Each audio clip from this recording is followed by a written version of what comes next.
everyone, and welcome back to the Organizing to Victory podcast, where we're talking garage politics. My name is Lee Perry, and on today's episode, we have Ronnie Murchinson-Rivera, who's running against Randy Fine in the Florida House of Representatives Congressional District 6, which encompasses the Ocala area.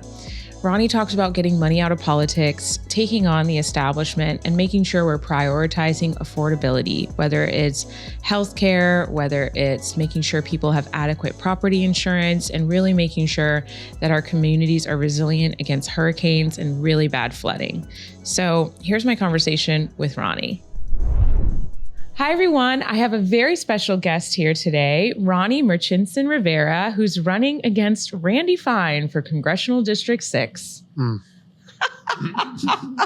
How you doing today? I'm great. I'm here. Yeah. I'm here. The best thing to do is waking up in the morning. You don't have bags under your eyes. I think not. It's too early in the campaign. Yeah. Well, you should have caught me last week because last week was a non-stop week. At least I had yesterday. Well, I didn't even have yesterday off. So, yeah. But last week was like after and after. Yesterday, at least I had like the morning off. Yeah. So I got some rest. Well, I'm very excited that you made the time for us. I know how busy running for Congress is. So the fact that you're here and ready to tell your story is really exciting for our viewers. First and foremost, where were you born and how did you make your way into politics? So politics has when people say like, I'm not into politics, I tell them like, you are into politics, even if you are not like directly into it or not. So I was born and raised in like New York City. I think if you're born and raised in New York City, you like have to have some kind of politics in you. I mean, it revolves around politics. I wasn't like directly into politics. I did help out on a few campaigns in New York City because you have to. I mean, you want your road fixed, you got to go down to City Hall, call your local congressman. But I was never directly into politics like that. But I kind of got into it probably like in 2013-ish when I moved. Me and my wife finally got our first apartment together. I got into politics because we moved to Rockaway Beach and we started seeing things that were happening that we didn't want. We got friends who actually are like elected officials now, who my wife went to high school with, who we helped out a little bit get elected. And so things like that, directly involved myself. I wasn't really like that kind of person. It was just like a friend needed help. I'm going to help him. I know he'll do a great job. And that's where, but yep, born and raised New York City, I think is one of the strongest democratic cities we have in America that shows us every day that we stand up to what's right. We can get what we want and never back down. Well, what brought you to Florida? The weather. I'm just tired of shoveling snow. I mean, no, we really came down here to help our family. We know some family members wasn't doing well. Our goal was to come here, probably stay for a few, and after, if they got better or not, go back. And we just fell in love with Florida. I mean, because we came down and visited first. And my wife was like, I think we really should move there. I think the atmosphere, a little bit better for our children. I mean, I'm not saying New York City is the best place. I mean, where I lived in Brooklyn wasn't the best place for our children. And then when we moved to Rockaway, it still wasn't like a little. So we were like, let's do something different. Let's take our children out that atmosphere and probably bring them to a little bit better atmosphere at the time. And so we moved to Orlando. We lived on Kirkman Road and my kids went to Eagles Nest, and it was family. And then we decided to stay. I mean, sunshine, beaches. You could always wear shorts. I mean, those are things that my wife loves. And so we decided to stay, and we loved it. I think it was the best decision we made. I mean, to go back to New York City right now is only a plane ride away. And now you got all these like Avilo Airlines that could get you there for like $60 round trip. My mom calls because my mom still lives up in New Haven, Connecticut. She calls. There's an airline, Avilo, that take you straight there. So it's like, okay, I'm here. You guys want to come visit me? Come on down. So, it sounds like you were always around politics. You moved to Florida. What ignited you to want to get into politics? So I was around politics. I dabbled in it. I wasn't like directly into it. When I came to Florida, I kind of stopped because when I moved here, I got into law enforcement. Well, I should say that was politics in itself, because being law enforcement here in Florida is like very political, very, very political. What got me into it is when I moved from Orlando to Lake County. It's a different atmosphere being in Orlando and then moving to like Lake County. You can see the difference in the political atmosphere. Like here, if I went to my local congressman and he was like, all right, I'm gonna help you. I'm going to help you. What do you need help with? Or if I can't help you, I got a staff member or somebody that can help you. Lake County don't do that. I mean, my local commissioner is different. You can call the office. They'll be like, we'll get back to you when we can. It's right. Like, okay, when is that? Well, whenever we can make time. It's like, that what we elected you into office for? I started opening my eyes there because, as I told you, I come from New York City, where it's a different atmosphere. You need help, they're helping you. You know, here, let me. Here's my number. I can't help you right now, but I'm going to help you next week, this day, this time. I'm like, what? Mm-hmm. And so I kind of got like into it more. And so then I started talking to the current congressman at the time was Michael Walsh. And I started contacting their office for help. It's like, he'll try, and then they'll push us back. Mm-hmm. And it's like, okay.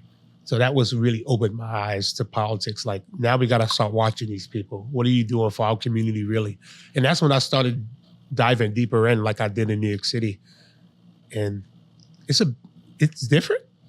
So you were in law enforcement in Orange County, and then you moved to Lake County and you entered law enforcement there. Mm-hmm. Was it the cost of living or the salary, or like what drove you to move to Lake County? And then what were the dynamics like between the different counties? So I was in law enforcement in Lake County all the time. I worked for Mount Dora Police Okay, so Department. even when you were living in Orange, you still drove out to Lake. Yeah. Oh, okay. I lived on Kirkman Road. It wasn't that far a ride. It was a 4-way, only like 35 minutes.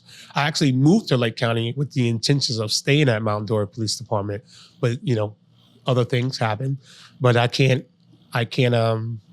complain. I got a good house, Mm-hmm. a good land. Mm-hmm. My APR at the time was like 2%. So Mm-hmm. I'm not complaining. I think God make things happen for a reason. Right. I think I'm exactly where I'm supposed to be at right now, and keep going forward from there. Mm-hmm. And you said you also worked as an EMS Mm-hmm. member. What was that transition like? Oh. It seems like completely different training and years of. Oh. What was the switch? Oh, let me tell you how it started. In New York City, so I'm married. My wife, we have 5 children. We met when we were little. I started, my whole life been around public service. We met in a church, and we were both volunteering there. We're like 7 or 8 years old at the time. It was that long. My godmother, love you, Mama. Shout out, Lisa. Thank you. She changed my whole life. She's always been involved in my life. I was like not the easiest kid to like handle. You? No. But she handled me. But she worked in EMS, and she used to come home and tell us all the good things, like, even the bad sometimes, she believed in telling us the bad things so we don't let the same things happen. Yeah. But she used to tell us like, hey, I did childbirth today. I saved somebody doing CPR. I'm like, that's something I want to do. Mm-hmm. So, when I turned 13, I got into Bedford-Stuyvesant Volunteer Ambulance because of her. She volunteered there as well. And then as soon as I hit 18, I got my EMS card. And I worked in EMS for almost past a decade. It was different. I loved it. I saw some things that a lot of people probably won't see in their entire life. But it also taught me a lot of things to be aware of. I worked in the South Bronx most of my career.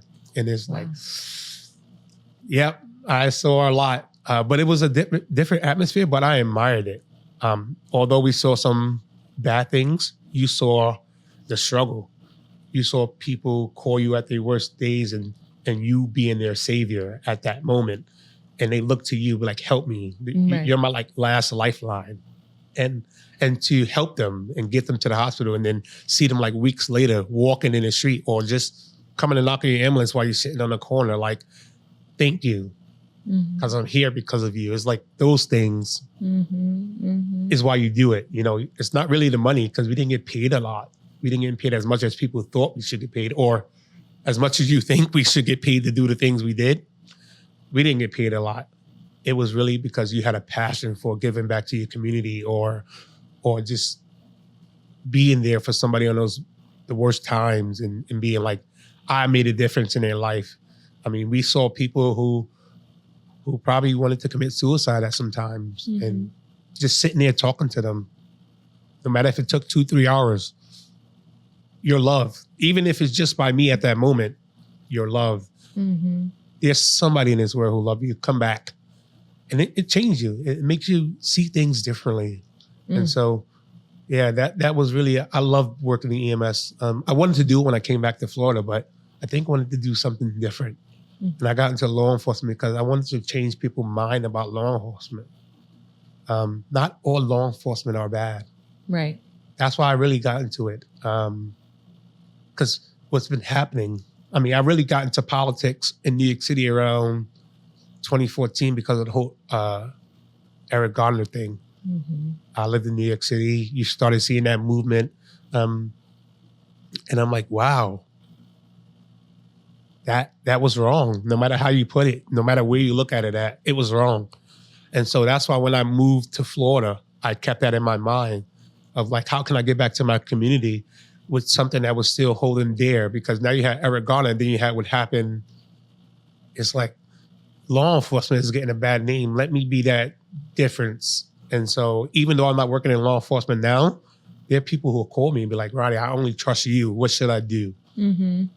And that's the kind of impact I got into law enforcement to keep. And that's why, I love doing what I do is public service, public service, public service. That's all I did my whole life. I just want to say I'm so tired of hearing that life-saving individuals who are dedicating themselves to public service are not getting paid enough.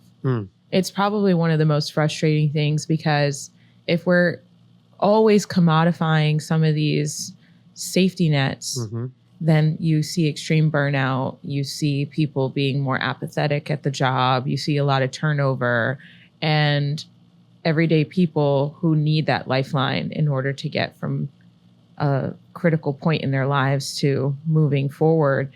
They're undercut. And that really affects me. I'm sure you've seen the aftermath of not funding individual salaries the way that they need to be funded in both law enforcement and in the healthcare industry.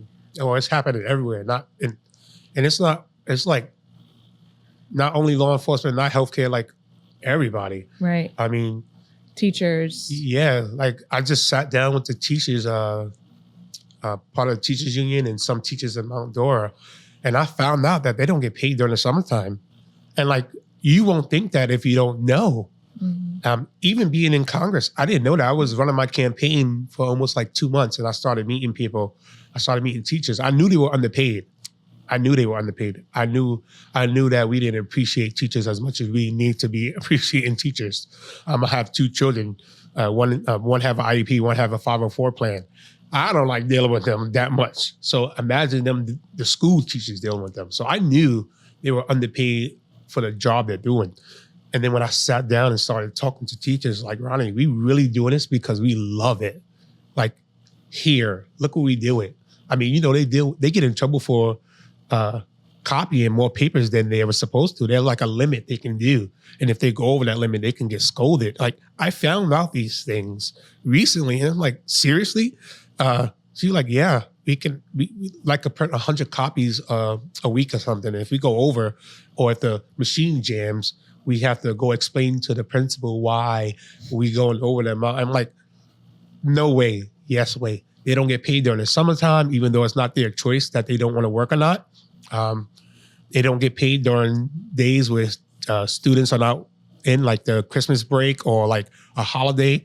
They have to take their small salary they have and break it up to make it stretch during those times when, and then law enforcement as well. being a paramedic down here, I wanted to do something different.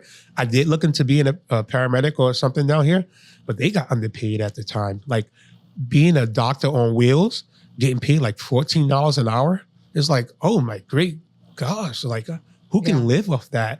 And then I just recently, you talk about nurses. I just did a town hall yesterday when there was a nurse practitioner in CNA there, and they're not only underpaid, but understaffed. Mm-hmm.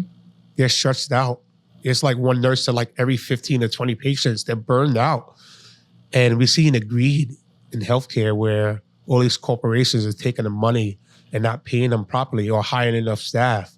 And I just don't understand how that happened. Like where I live in Mount Dora, they just opened up 4 urgent care ERs in the same corner. Why? You have Elva Health here, you have Orlando Health here, you have another. It's like Burger King and McDonald's and Wendy's and Popeyes, like all opening up in the same corner. It's like they're competing against one another. Why though? Like why are we doing this? Why? Some people like, well, insurance companies won't, some insurance companies will only accept Advent Health Services and not Orlando Health. And I'm like, seriously? Right. It's healthcare. Why do we have to pick and choose who we are going to support? If I'm dying, if I'm closer to this place, I don't care who it is, help me. Right. And so we have a whole problem we have to fix. We have to fund these people. Florida cost of living is rising while the pay is staying the same. Just this week, teacher pay, again, we're rated 49th in the entire country for teachers' pay.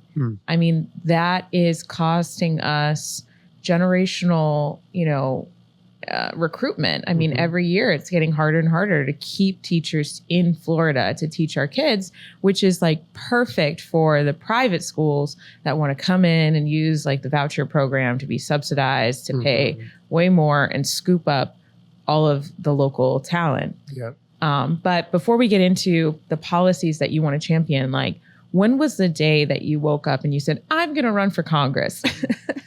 Oh, listen. So I already told you that I started reaching out to these politicians and I'm like, something is not right. I started looking into them. And then Randy Fine. I'm not going to say his name too much because I think he might appear like the boogeyman. He's not fine in the head. I'll tell you that. Not fine. It's youth. Like with a name like Randy Fine, you'd be like, okay, I'm kind of good. No, you're not. My moment was when he told children in Gaza to starve and die and that he's going to atomic bomb, nuclear warfare on families.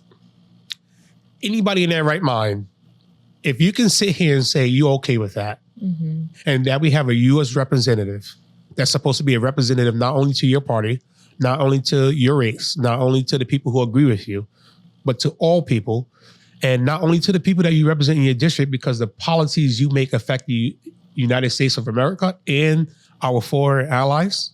Right. If you can sit here and be okay with this, you are the problem. And so the moment he said that, because I told you, me and my wife, we love children. I have 5 children myself. I started a nonprofit in New York. I was a youth football coach down here in Florida. I was a foster parent, and shout out to my foster daughter. She made me an early grandparent. So the moment he told children to starve and die is like my pivotal moment, because if you can do that for children that you don't even know, you can do that for the children in our district because you don't know us as well. How can you say that? They don't have no part of that genocide that's happening there to sit up there and hold supplies and aid and food to those children because you have like some ego that you want to prove. Well, Palestine doesn't even have an army. So, we can dive deep into that subject matter, but what I want to get to the root of is why would he feel so unapologetically brazen and comfortable to say things like that? Like people say, the rule is if you don't have something nice to say, you don't say anything at all. So a lot of the bigotry and hatred is generationally in elected official would just keep it bottled up. But he's so outspoken about his hatred without fearing the ramifications of his base, especially his Christian base. voting him out with that type of sentiment. That is not God's way. No, it's not. And let me tell you why he feel like he's okay to do these things. The president of the United States is allowing him to do it. Yeah. I think he is allowing that hate and bigotry back into our country and letting people say it's okay. Because if the number one person in America can do it, then we all can do it. And that's how people, and this is not me just saying that. This is me telling you what I've been hearing canvassing in these red districts where they're saying the president is letting them do it. He's the president of the United States. He's the leader of the free world. And if he is okay himself saying this, why can't we? People are saying that they like it. Oh, there are people who are coming out and just saying N-words. Go read my Facebook. Just yesterday, me posting about gas prices. Go back to where you're from, N-word. And they're openly saying these things because who's going to stop them? Not Meta Business Suite. Or, exactly. Not Meta. Right? You go attack Trump, you get blocked. But you say things like that, it's like, yep, you report it. They'll be like, nope, everything you say is not against our community standards. But I think the president is allowing it to happen, and Randy Fine is boosting it. And then so the people are hearing it, and they're like, well, who's there to stop us? Because think about it, who's going to stop them? Nobody. If the person who can pardon them, and if they get arrested for hate crimes, federal hate crimes and stuff like that, Trump could just pardon them. They feel that way, that the president will just pardon me because you guys are attacking me based off the same rhetoric that he's allowing to be spewed into America. That's the problem. Yeah. You got to hit it from top up. And that's why, that goes into why I chose the U.S. Congress seat. I mean, there's a lot of problems federally that we have to take care of and we need to hit on. I mean, there's a lot of local issues, and I believe in local politics as well, because we can change the dynamic of Florida, right? And I think we have a real good shot at doing that. But I was the first one in this race to put my head in the hat because I couldn't sit on the sideline anymore and say, let's continue to take this rhetoric from Randy Fine and Trump. No, we're going to hit it head on. I always believe that tackling things head on. I don't let the infection stay there. Like, get it all out. And I think that starts at the federal level. So I'm assuming as soon as you filed, since you were one of the first Democrats to challenge him, that the DNC came and rushed resources to you. They opened up a bunch of doors for you. They were like calling you right away saying, how can we help? Am I wrong? You are. You are wrong. It was totally the opposite. What I was told is that the DNC is not putting no more money into races in Florida because, first of all, they don't have enough money to spend here, and that Florida is not as flippable as other states are. That's exactly what I was told. And I'm like, are you serious? They were like, no, we're serious. And it was like, so they won't even try? They're not going to pour any money, and they're so honest about it. It's like, are you really? Like, not even. So I said, okay, I don't always take people's word for it. I tried myself. I reached out. I emailed people. I said, let's get down here. Let's get it done. Nothing. Well, it sounds like this week, we just experienced the power grab of the ultra-conservative state legislature run by DeSantis, pushing these gerrymandered congressional maps. And this very week, Hakeem Jeffries basically came out and said, we're pouring money into Florida. These are the target districts. And one would assume that maybe that was a fundraising, strategy to make a post like that. But one would assume that now there would be some type of conversation, like some type of action.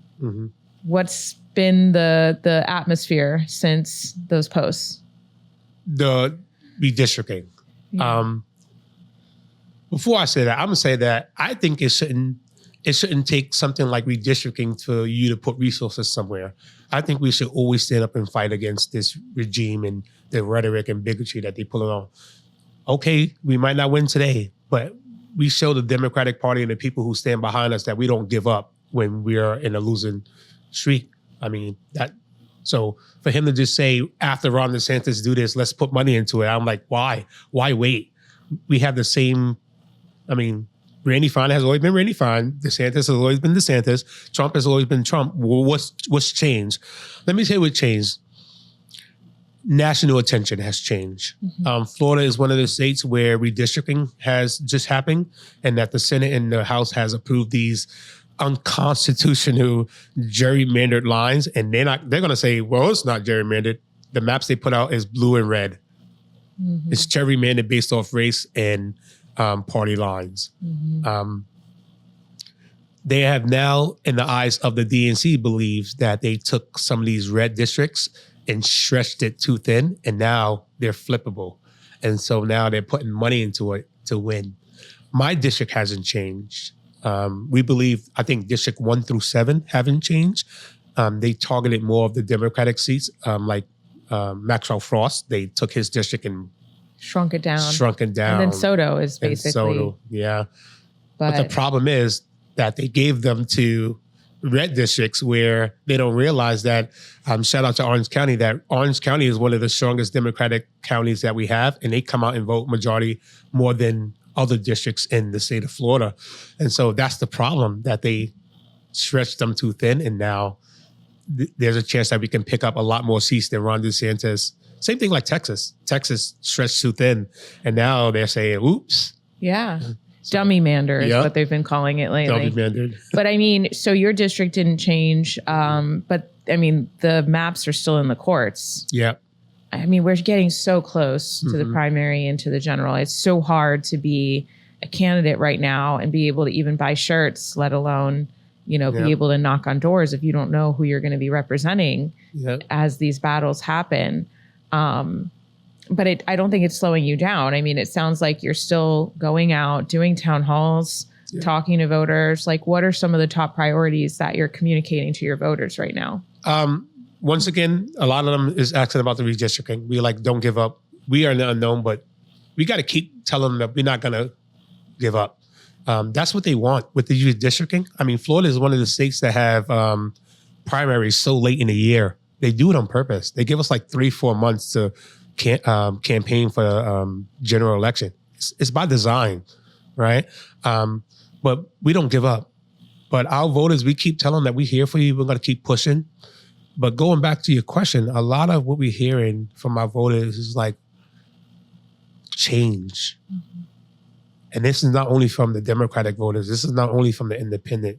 This is from Republicans. A lot of them, if you don't know, I qualified already. I'm on the ballot. I believe I was the first congressional candidate. No, not believe, I was. I confirmed it with the Division of Elections and the local supervisor elections, that I was the first campaign in the U.S. Congressional in Florida between all parties to be qualified by ballot. And that's thanks for organizations like you. You guys helped us a lot from collecting petitions. We had a game plan from the moment they said we can collect petitions from anybody. And organizations like yours and 5051 helped us out really, really so much. I know I'm getting off a topic, but I wanted to say thank you guys and thank you, because you guys helped us get to that point. People power. Yeah, that's what it is. If you're willing to say that what's happening in Gaza or anywhere where we're using taxpayer dollars to kill families and children is a genocide. If you're willing to say we need money out of politics, if you're willing to say, people over billionaires, we're going to get you the petitions you need to get on the ballot so you can reach out to people and have a fair shake, because it costs, $10,000 to get on the ballot? Yep. And that's by design as well. Exactly. Because where I'm from, I think in New York, you need a couple petitions, and I think the fee is only way less than that. I don't know exactly, but I know it's way less than that. And it's by design. It's for grassroots candidates like myself who don't take any corporate PAC money or any AI PAC money that funnels money and dark money. It's for us to be silenced. And that's what it's for. But there's some issues that we need to deal with during this campaign path. Affordability is always the number one. People want to live affordable and comfortable and not have to work 5 jobs to make ends meet. But for me, I think the top priority is healthcare. I'm not only because I come from an EMS background, but healthcare and health insurance is a lot of our problems here. I always tell people during my stump speech that I can fight for your APR rate to be lower. Gas prices, because God knows gas prices is like almost $5 a gallon right now. Food is like through the roof. We can fight for that to get down. We can fight for you to have all that things. But if you're not here to enjoy it, what's the point? Because a lot of people are dying because they don't have health insurance. Right. They have to choose between going to see a doctor and being healthy and feeding their children, choosing between a medication or paying rent. Not able to afford like houses. I talked to a family where they're paying like $2,700 in rent. They can get a mortgage, even with a 6% APR where it's at right now. A mortgage runs, depending on the down payment, which he had a good amount of down payment, it runs them about like $1,400 to $1,800 a month, which will save them about like $800, $900 a year. But then landlords could raise the rent at any time. And he got a 4-bedroom apartment here in Orlando. It's like $2,700 now. He's like, Ronnie, I can get a house for like $1,800. I just can't. Why? My credit is bad. Why? Health bills. Right. And I was like, he's like, yeah, my credit is shot because I had to pay all these surgeries and health bills, and I don't qualify for Medicaid because Ron DeSantis got us on like a Medicaid spend down where I have to spend $4,000 to $5,000 a month to qualify for full Medicaid. And that's another problem, right? Health insurance. Let's go to health insurance. Ron DeSantis haven't accepted Medicaid for all. That can take a lot of people out of poverty. And it's just free money from the government where he won't accept it because it's a Democratic policy. He don't like the word Obamacare, Affordable Care Act. It's free money. It's really free money. Well, I mean, he needs to continue to subsidize all of his billionaire friends and, of course, funnel money to his fake nonprofit. And, prioritize militarizing every federal agency to scare migrant families. So he has his priorities. And meanwhile, it feels like living in Florida, and this is part of why I even started a podcast, like we're living on like a tightrope. Like we're walking across a tightrope and it's getting thinner and thinner and thinner. And it's like all of the safety nets that are supposed to catch us are just being defunded and people are just left on their own. And then on top of that, we're criminalizing homelessness. We're banning people from being able to sleep on the streets. It's really, really heartbreaking because like you said, you move here and you fall in love with Florida and it's so beautiful and the nature and the beaches and the people. But it is not for the faint of heart. It's especially hard. If you're plugged in and you actually know what's going on. It's hard. It's real hard. Especially coming from New York, I saw that. Like the moment we moved there, I would never regret moving here. It's just that we learned a lot that Florida is very different, even from other red states, because at least other red states try to help you. Florida, like, don't care. That's why we got a lot of homelessness. Florida only helps people get in a hotel for like 40 to 60 days, and after that, you're on your own, buddy. It's like, what? It's just sad that the government have all this money, especially in Florida. There's a lot of money here that can be used for good. I mean, like you just said, Lifeline. The government was made to be our lifeline, to put us back into a place where we can sustain our own selves. But now we have the governor and everybody just funneling money to places where the 1%, right? They're not paying taxes. I think I pay more taxes than a lot of them, right? And they were like, why? How do you know that? And these are arguments that I see. They're like, no, you're not. You're not paying more taxes than, yeah, I am. Yeah, I am. I don't get tax breaks. I don't get none of that. They need to pay their fair share. That's all I mean, we're not saying like take all their money. We're saying pay your fair share back into the society that help you get to where you was at, right? Hey, Elon Musk, you're the world's wealthiest man because the American people help you get there. So let's help the American people at least be able to live a decent life, you know? Well, the first time I actually thought about what they could probably be thinking in terms of like why they're all rallying together to not pay taxes and spending way more than they would in taxes lobbying against paying taxes, right?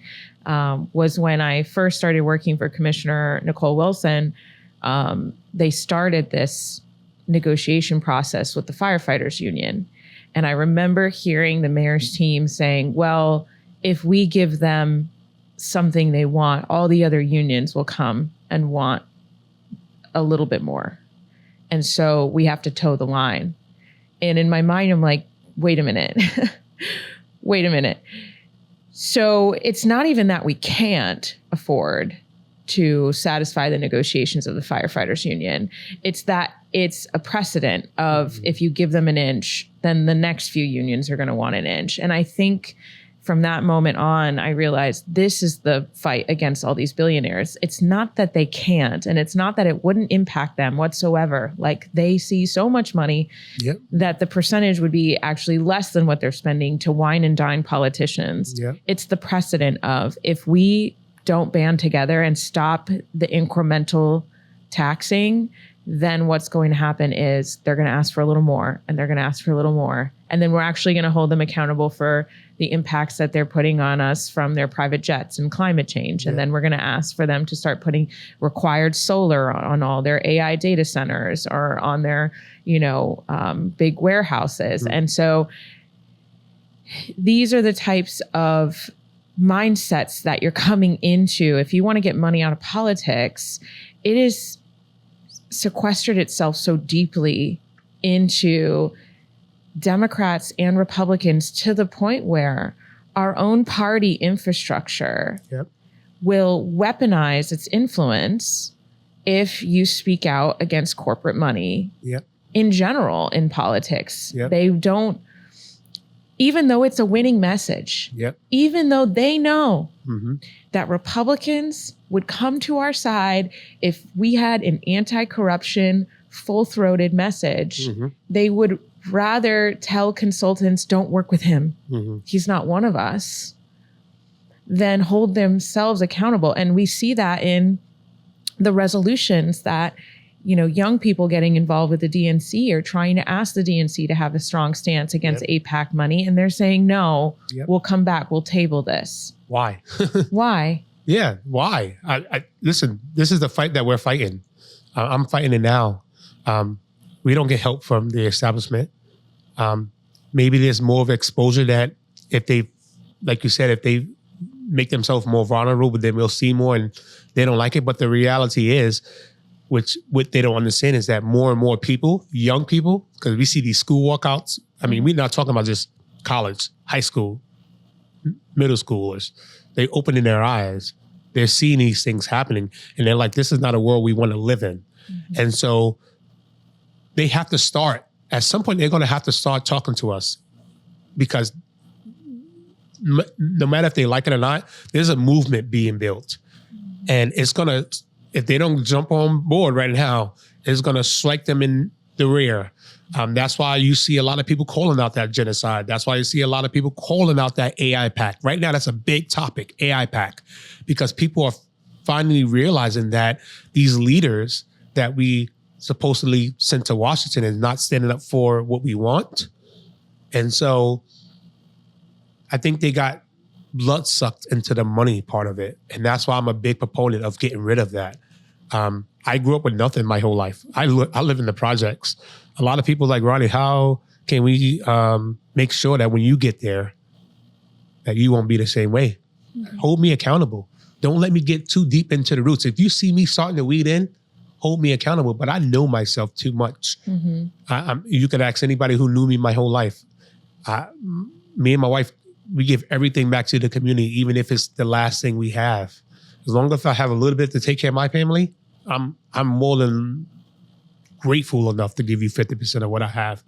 But we do got to get money out of politics. I'm a big proponent of getting rid of Citizens United because my Jesus, it's all about money and power now. It's not about people. You can see a direct correlation between when Citizens United was put into effect and then how all the money that's infiltrated. But I want to get to, you grew up in the projects and you finally own a home here in Florida, and then a hurricane hits your house. Like, I just bought a house in 2023, and because of the loose regulations on inspections, we bought basically a house that needed almost $70,000, $80,000 worth of repairs just to be livable. Right. So even if we get people the income, the wages that they need, the regulations to ensure that people can stay in their homes and then have safety nets in case of a natural disaster. Right now, it does not feel like our federal and state government is prioritizing, resiliency for flooding and impacts from hurricanes in one of the highest hurricane-prone states in the entire country, where, people are losing their entire livelihood and having to rebuild over and over and over again without any guarantee that anything's going to change infrastructure-wise to make sure it doesn't happen again. And then we're taking our FEMA dollars and putting it into Alligator Alcatraz that now we don't even know if we're going to be reimbursed for. I mean, it goes on and on and on. What about the people? What about us? I'm one of those people. As you just said, I lost my house by 2 hurricanes, and the fight I had to put up with FEMA and my insurance company, the state, it's just like, it took me 3.5 years to get to where I'm at. And now they finally stepped up. And that's because I guess I tapped on the head of some people in Washington, because I met some when I went down there rallying and protesting. I'm like, hey, we need to change this, because there's no way that we in Florida, we're Hurricane Central, and I have to fight with my insurance company that I pay into a lot to of be money. Protected when the time comes. And then, the taxes I paid into, where if my insurance company can't help me out, and then we have the federal government, FEMA, supposed to be our secondary lifeline to help us out to get back to where we at. And they both pushing me to the side, where I have 5 children and I got holes in my roof and there's leakage. And then I got the county saying that, hey, this house is unstable. I wouldn't stay here if I were you. What are we supposed to do? I mean, what if your kids get asthma from black mold? And I mean, it's happening. And you just hit it right. It's happening. We have that in our house currently. And I have asthma myself. I had it since I was a young child. I had asthma attacks in the last couple of months. But where else can we go? The state of Florida won't put us anywhere.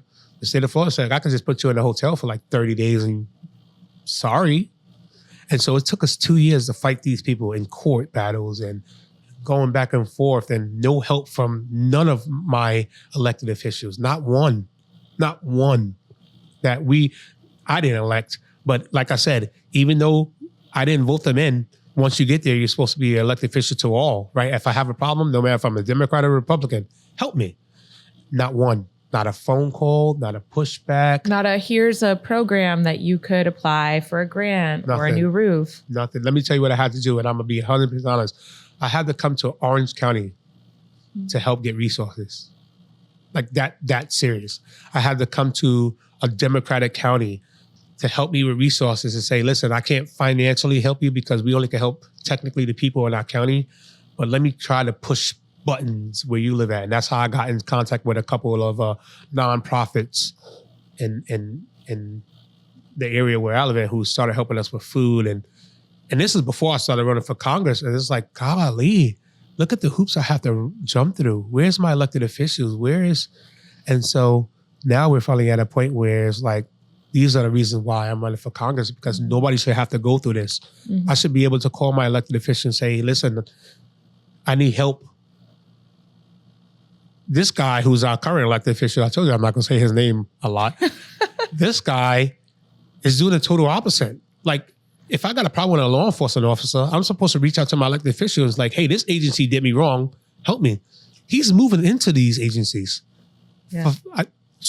Confirmed, I think all his offices, don't hold me to it, I think all his offices are in police stations or government buildings, but I can confirm that 5 out of 6 of them are in police stations. Eustis, DeLand, Flagler. It's like, so if I have a problem with these law enforcement officers, how can I expect you to be a neutral party if your office is right there, buddy up with them? It's just a lot going on with this guy, and that's why we have to get him out. Yeah. We have to get them out. And then we have to take back our government and put it back for the people, and for people like me and others there's others who's still suffering. I know a lady who's still living in a hotel from Hurricane Ian. I mean, what do we pay taxes and insurance for? Like my family in Massachusetts, they pay about $1,100 a year for property insurance. I pay $6,000 a year. I'm not even a flood prone area. I mean, what is this money going to if it's not rapid response? Yep. So that you don't have to worry. Yep.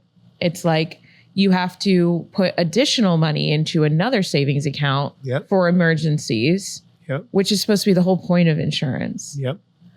So, I mean, I would love to see a policy where you have some federal, fund that is like a substitute or replacement for insurance, where you continue to pay into it in the case of an emergency. And then if you don't use it, you can cash it out at the end of the year. That's great. Something like that.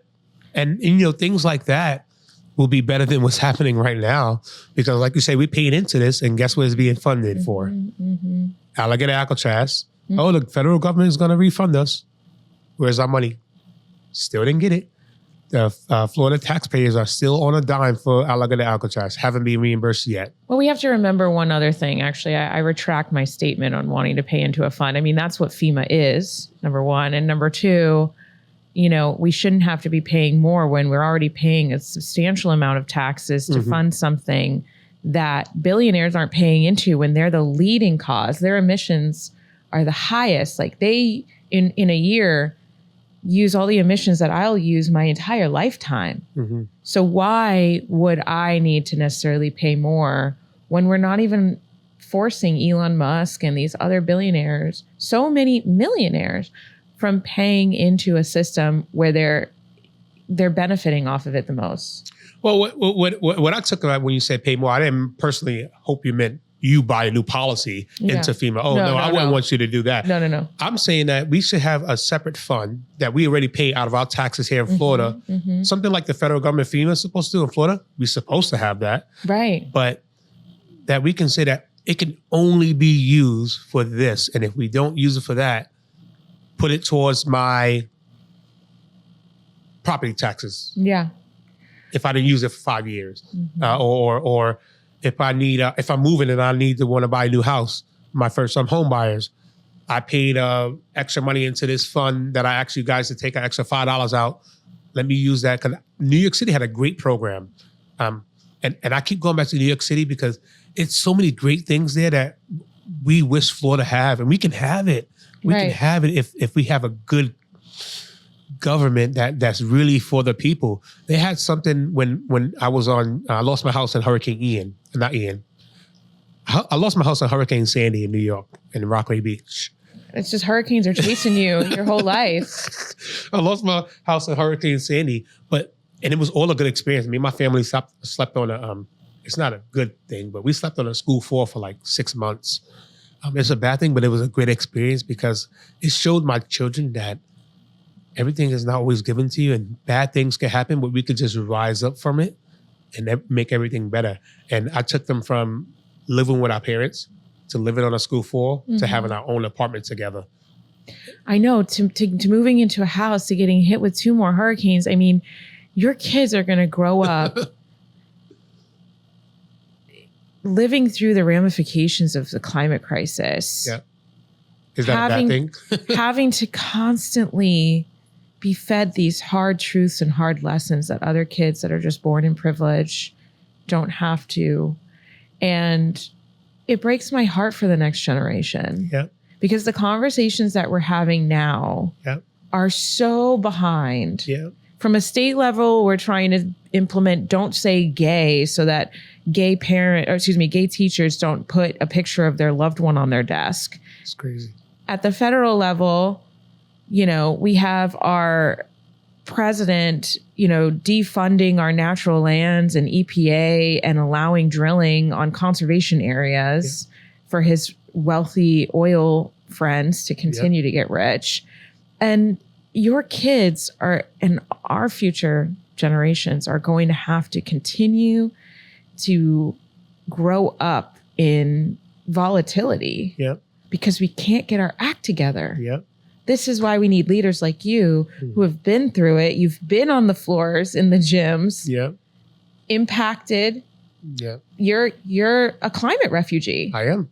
I mean, not only from that, like even before the hurricane, this is why me and my wife became really involved in the environment because we need to stop what's happening here in Florida. Randy Fine is trying to change the Ocala National Forest to a national park to limit some of the protections that it has.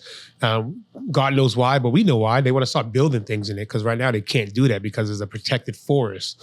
But before Hurricane Sandy happened, we lived in Rockaway Beach, and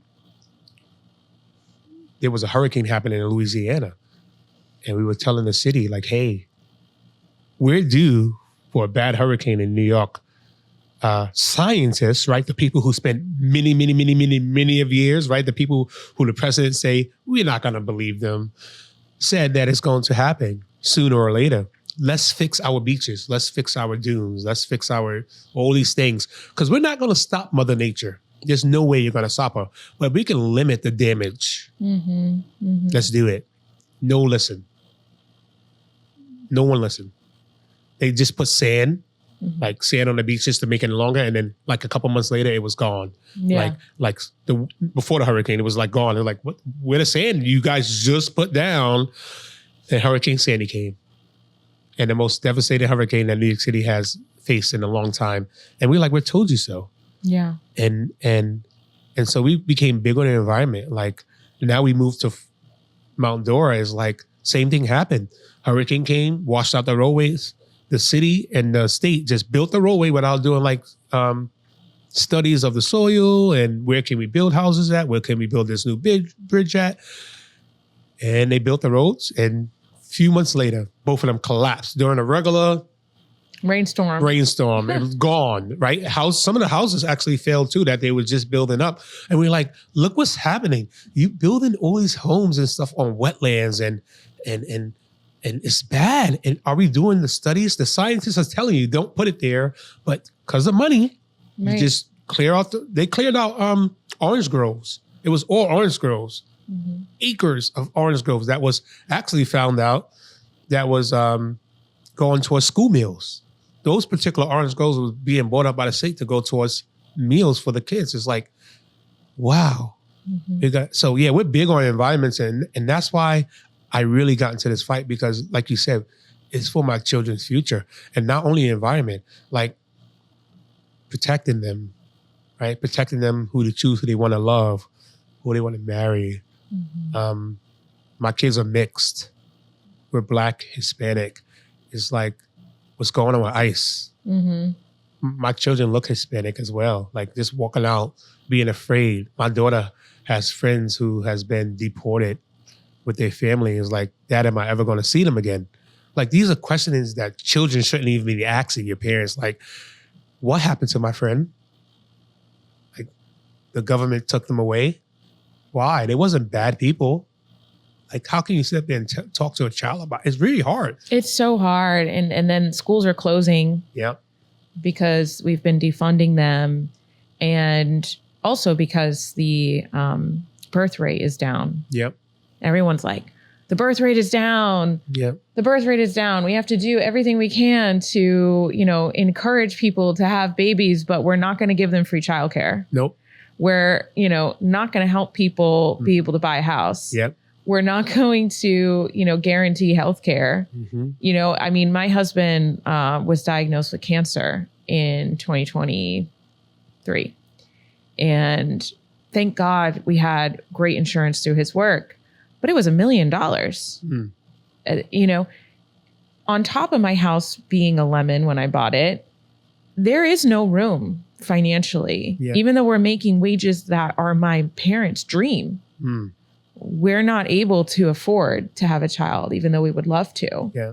But, this is just when you multiply stories like that, there's real world consequences, and everyone wants to, blame women for not, wanting to have children to prioritize. They don't prioritize family enough. And it's like, the systemic issues that people are feeling and going through every single day. Yep. Not to mention the social issues. I mean, how can I be excited to bring a child into this world if they're going to be targeted because of the color of their skin and have best friends that could disappear in a day or lose their teachers because we just had 200 layoffs in Orange County alone. I mean, there's so much going on that's traumatizing our kids. And we don't want to talk about all those factors. We want to blame women for not prioritizing family enough. Of course they blame women for everything. I'm a big proponent of protecting women. I have, even before, like I said, running for Congress, I always believe that women should choose whatever they want to do with their body. Me and my wife been together for a long time. I have 3 girls now that I have to protect. Some of them already expressed to me that they want to, they got feelings for females or, it's life. Who am I to choose their life for them? Whatever they want to do. Like, I'm that type of person that a woman should do whatever they want to do. I'm gonna be a supporter no matter what my children choose. If one of my kids decide they want to be gay or lesbian or bisexual, listen, whatever makes you happy, as long as you're not hurt, I'm gonna be here for you. I mean, I got a brother who's 100% gay, and when he came out, he thought everybody would hate him. Why would I hate you? Nothing changed. You're my brother. And I think people just running with the issue and thinking like, how is it going to affect you? Not you particularly, but like you as a person. Is it going to change your life? Is it going to change your lifestyle for you? Your neighbor being a gay guy? And like you said, it's because this government is allowing it to happen. And why would you want to bring a child in this world right now where there's so many issues that we have to fight? And now, and it's just, it's heartbreaking for me. I mean, I'm sitting here trying to keep it together because it's really heartbreaking for my children, 100%. To the world we're growing up in. Like, it's just a lot. There's this really, I'm going to say awesome. It's not, oh no. We cry in this episode. Oh. We cry every single episode. It's just my children. I love my children to death. We grow up in a world that like full of hate and bigotry. I thought we was past that, I know. Well, I was just about to say there's this really awesome tension between progress and then rescinding back. And I just watched, the 8-part, documentary about Martin Luther King and the civil rights movement.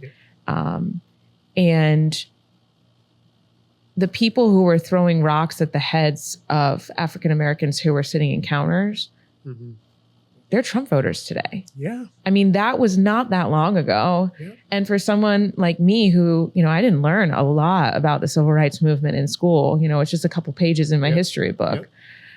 I'm realizing that we make huge strides. And I think a lot of people in our generation is eager to reap the benefits of those strides while also battling the tension of realization that we're not as far as we thought.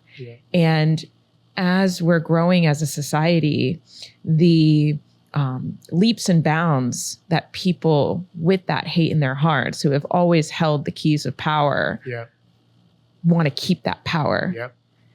And that's why I think getting young people like you into Congress who, it's like basically a nursing home up there.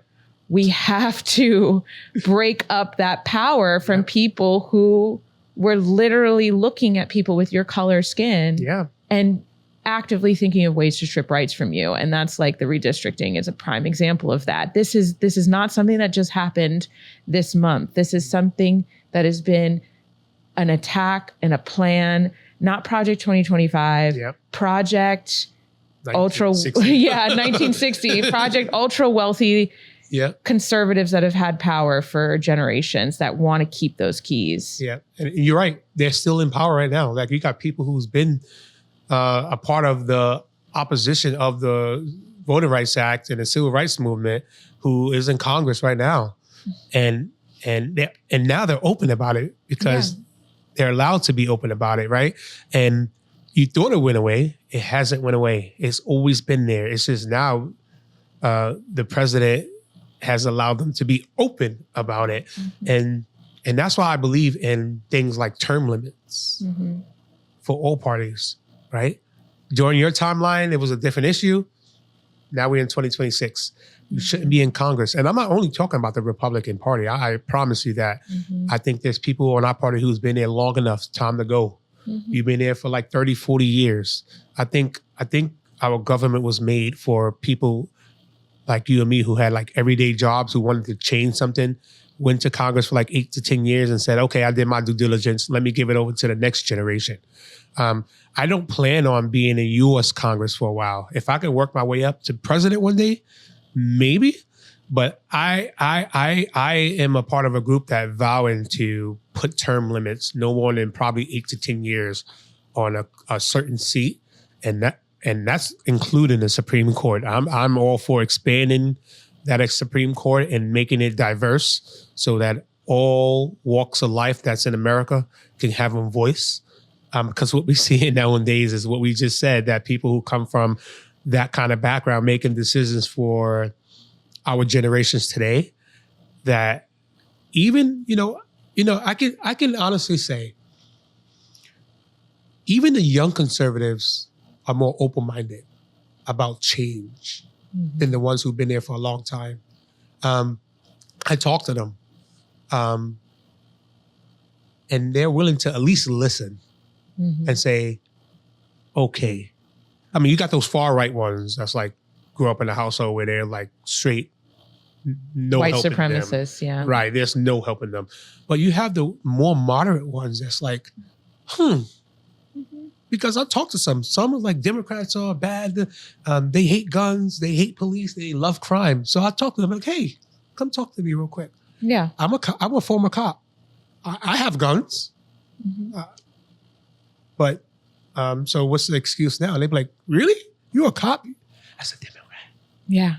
Yeah. I have guns. I have 5 of them. You want to come see? They're like, really? Listen. I asked them this one question when we go to the Second Amendment. I said, listen, you get older, you have a child. And I tell you right now that you have to choose between your child and that gun. What would you choose? The more open-minded ones be like, of course I'm going to choose my children. Okay.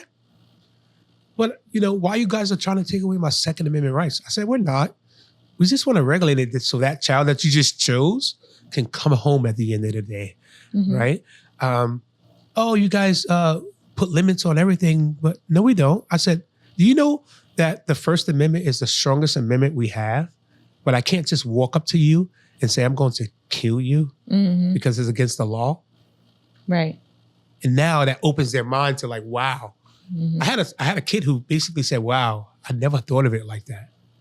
My parents, they've just never heard another opinion. I think there's a lot of people that, I heard a conservative gentleman say, I don't like that, Democrats put up migrants in fancy hotels. And I go, well, he said, and I can't afford to, feed my kids or take my kid to the doctor. And I'm thinking, but your tax dollars are putting $430 million into a concentration camp in the Everglades using, land that you also paid for with your tax dollars. I mean, why do you see it so compartmentalized, And I think as soon as you talk about a path to citizenship so that people can actually pay into taxes, then they're open to it. I mean, you just have to say things in a way that people can kind of like think a little bit deeper on the issue, but I'm excited that you're going into every piece of your district and talking to people that don't think like you and having deeper conversations. I'm sure you're working your butt off, but I'm curious, like, what do you do to like replenish your, spiritual capacity, your emotional capacity, being able to like wake up the next day and put your feet on the ground? Absolutely. There's a lot of things I do. My household is very fun. I have 5 children, as I told you, and they all come with like different kind of backgrounds and emotions. And I have one of my sons are mildly autistic, but I think he's the most fun because he say the weirdest things, but it gets you thinking. And so what I do is I come home to my children, and that's something I did working in EMS down to law enforcement. I don't bring my work home with me because my kids don't need to know what I went through throughout the day to make them more stressful. My kids are the happiest kids you probably will know, but they're not dumb. They understand the world, what's going on. Mm-hmm. And so I come home and we play games. We go out. Mm-hmm. I dedicate at least one day out of the week with them or with my wife. Mm-hmm. Talk to my family. Like one day out of the week, I'll probably be on Facebook posting things, but I try not to do anything else but like hang out with my kids, because this world of politics will have you going crazy real quick. Oh yeah, I'm nuts.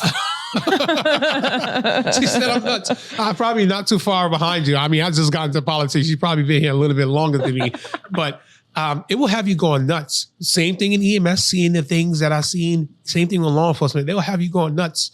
So my kids are my mind. We take a day, and not even a day, even when I come home, like my autistic son will see me and be like, something not right.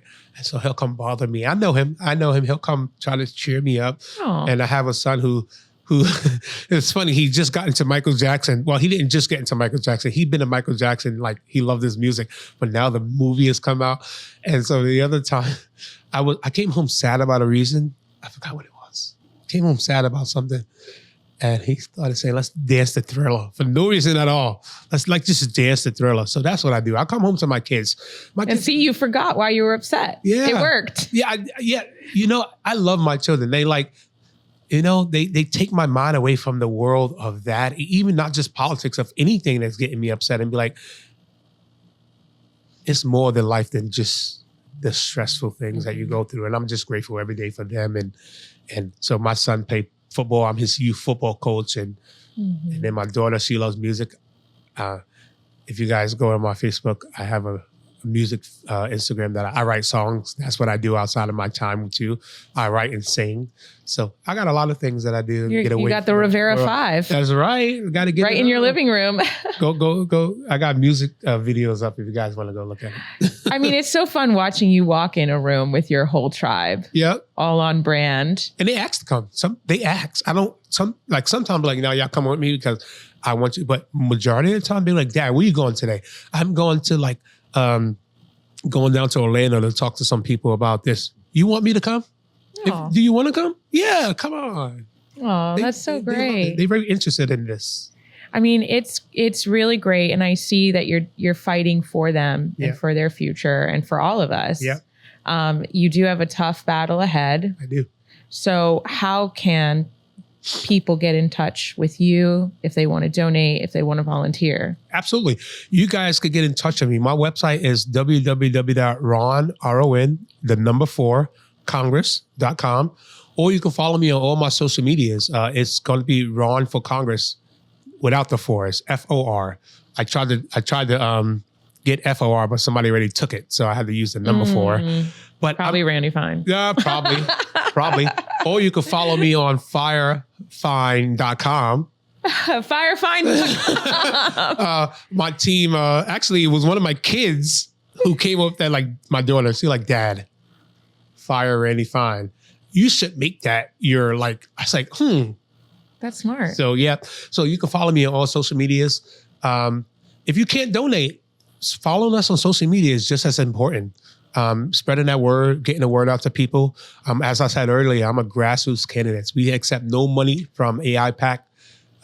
We don't accept money from any big corporations because we believe that if we don't accept no money from them right now, that they won't be over our shoulders when we get to Washington trying to pull our strings with policies, right?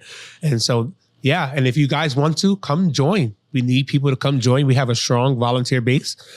We have probably about like 30 volunteers throughout the district, but we need more. So come on down. And donate. I mean, like we were saying, you're going to get completely squeezed out of, support until you win the primary. Yeah. Maybe there'll be some conversation, but, at the end of the day, it doesn't seem like a lifeline is coming to Florida. We have to do it ourselves. So if you have the resources, please donate. And just thank you so much. I could have talked to you for another hour, but I know I can't. I love talking. That's why I try to limit myself. well, it was so nice meeting you. And thank you so much. And thank you everyone for watching. We'll see you next time. Thank you so much for watching. If you like what you heard today, please comment, subscribe, and share. And visit organizingtovictory.com so that you can learn more about all the ways that we're going to be organizing this year. It is the most important election year of our lives. I know you hear that all the time, but we here at Organizing to Victory hope to not just talk about the issues, but to organize around the issues. So please share, subscribe, and follow us. And we'll see you on the next one. Thank you.